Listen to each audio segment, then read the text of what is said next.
Selamat pagi semuanya, salam sejahtera bagi kita semua. Perkenalkan, nama saya Michael Satwika dari kelas 1143 nomor absen 22. Saya dari kelompok 4. Perkenalkan, nama saya Alia Jayani Khairunisa, nomor absen 31. Perkenalkan, nama saya Najar Rizky Putra Bimbanyu, nomor absen 21. Perkenalkan, nama saya Zerlin Hulera dari absen 30. Yap, di kesempatan kali ini saya dan teman-teman saya akan menjelaskan mengenai materi pengolahan dan fraksi-fraksi minyak bumi. Nah, teman-teman kan belum tahu tuh apa pengolahan dan fraksi-fraksi minyak bumi. Nah, tanpa berlama-lama, mari kita lanjut ke materi yang pertama, yaitu pengolahan minyak bumi. Nah, sebelum menjadi produk yang bermanfaat, tentunya minyak bumi diolah terlebih dahulu menjadi fraksi atau bentukan minyak bumi. Fraksi bumi ada yang berbentuk gas, cair maupun padat. Agar minyak bumi dapat diolah, maka memerlukan pemisahan dengan cara pemanasan. Berikut ini adalah proses pemisahan minyak bumi. Nah, proses yang pertama itu adalah desalting. Desalting adalah proses menghilangkan kotoran atau garam yang tercampur pada minyak mentah dengan cara mencampurkan air pada minyak agar mineral yang ada di dalam minyak mentah bisa larut. Yang kedua yaitu adalah proses destilasi. Destilasi adalah proses pemisahan komponen penyusun minyak mentah berdasarkan perbedaan titik-titiknya. Karena komponen penyusunnya yang berupa senyawa hidrokarbon mempunyai titik-titik yang berbeda. Yang ketiga adalah cracking. Cracking adalah proses untuk menguraikan molekul senyawa hidrokarbon yang besar menjadi kecil dengan cara pertama, menggunakan suhu tinggi dan tekanan yang rendah. Yang kedua, menggunakan bubuk katalis patena atau molybdenum oksida. Selanjutnya adalah proses reforming. Proses reforming yaitu pengubahan bentuk molekul bensin yang kurang bermutu menjadi bensin yang bermutu lebih baik. Proses ini juga bisa diartikan sebagai pengubahan rantai karbon lurus menjadi rantai karbon bercabang. Proses ini dilakukan dengan menggunakan katalis dan pemanasan. Lalu ada proses polimerisasi, yaitu proses untuk menggabungkan molekul kecil menjadi molekul yang besar. Misalnya, penggabungan senyawa etana menjadi senyawa politena. Proses treating, yaitu proses memurnikan minyak bumi dengan menghilangkan pengotor-pengotornya. Proses ini terdiri menjadi 3 bagian, yaitu yang pertama, copper sweetening, yaitu proses penghilangan pengotor yang dapat menimbulkan bau tidak sedap. Yang kedua, acid treatment, proses penghilangan lumpur dan perbaikan warna. Yang ketiga, proses desulfuring, yaitu proses penghilangan unsur belerang dari minyak tanah. Yang terakhir ada proses blending, yaitu proses yang dilakukan untuk meningkatkan kualitas produk siap pakai dengan cara menambahkan bahan aktif ke dalam fraksi bumi. Bahan aktif yang dipakai adalah TiL, tetraethylit. TiL ini merupakan bahan aditif yang digunakan untuk menaikkan bilangan oktan bensin.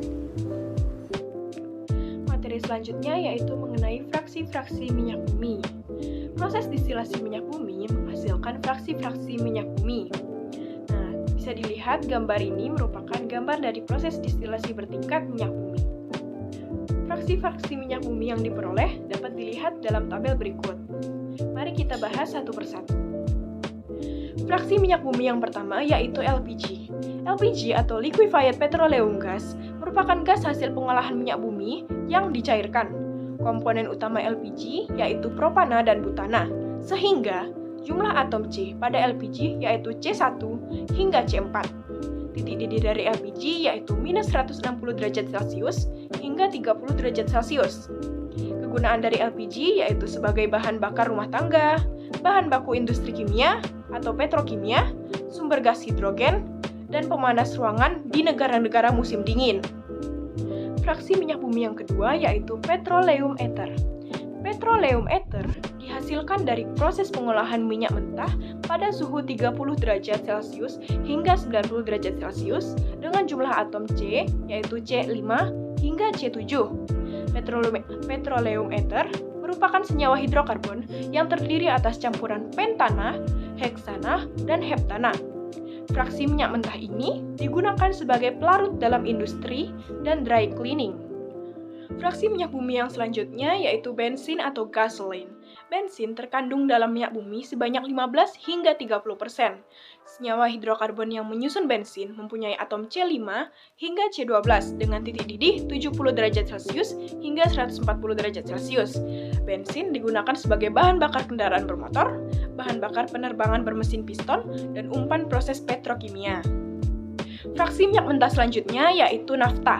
Nafta merupakan bagian dari fraksi minyak bumi yang digunakan untuk menghasilkan bahan baku industri plastik, serat sintetis, nilon, karet sintetis, pestisida, deterjen, obat-obatan, kosmetik, pelarut, dan bahan bakar jet yang dikenal dengan nama JP4.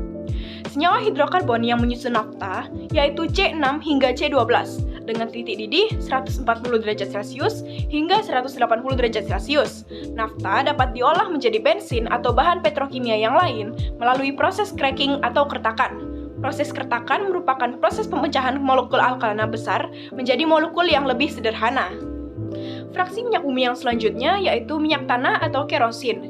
Kerosin terkandung di dalam minyak bumi sebanyak 10% hingga 15%. Senyawa hidrokarbon yang menyusun kerosin mempunyai atom C9 hingga C14 dengan titik didih 180 derajat Celcius hingga 250 derajat Celcius. Kerosin dapat digunakan sebagai bahan baku pembuatan bensin melalui proses keretakan atau cracking. Di beberapa negara berkembang, kerosin digunakan sebagai bahan bakar untuk memasak dan bahan bakar lampu minyak. Sedangkan di negara-negara maju, kerosin diolah untuk digunakan sebagai bahan bakar mesin jet. Bahan bakar ini dikenal dengan nama aftur. Salah satu fraksi kerosin yang terkenal adalah RP1, yaitu kerosin yang dibakar dengan oksigen cair. Kerosin ini digunakan sebagai bahan bakar roket. Kegunaan lain dari kerosin adalah untuk campuran dalam cairan pembasmi serangga. Yang keenam ada minyak diesel atau solar. Solar terkandung di dalam minyak bumi sekitar 15 hingga 20%. Senyawa hidrokarbon yang menyusun solar terdiri dari C12 hingga C18 dengan titik didih 270 derajat Celcius hingga 350 derajat Celcius. Solar digunakan sebagai bahan bakar mesin diesel. Seperti halnya dengan kerosin, solar dapat dikertak untuk menghasilkan bensin. Yang ketujuh ada minyak pelumas atau oli.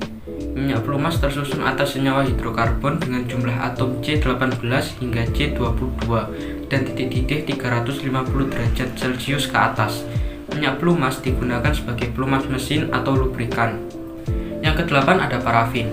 Parafin dihasilkan dari proses pengolahan minyak mentah pada suhu sekitar 350 derajat Celcius atau lebih dengan jumlah atom C20 hingga C30.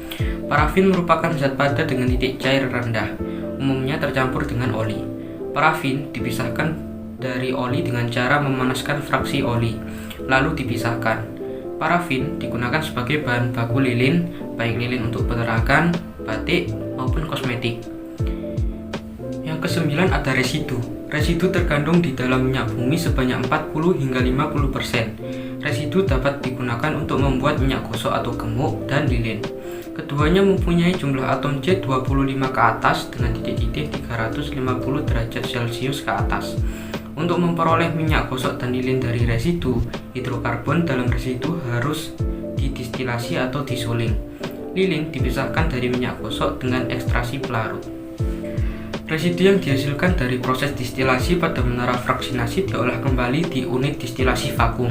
Tujuan pengolahan ini untuk menurunkan titik didih residu sehingga menghasilkan fraksi light vacuum gas oil atau LVG, medium vacuum gas oil atau MVG, heavy vacuum gas oil atau HVG, dan short residue.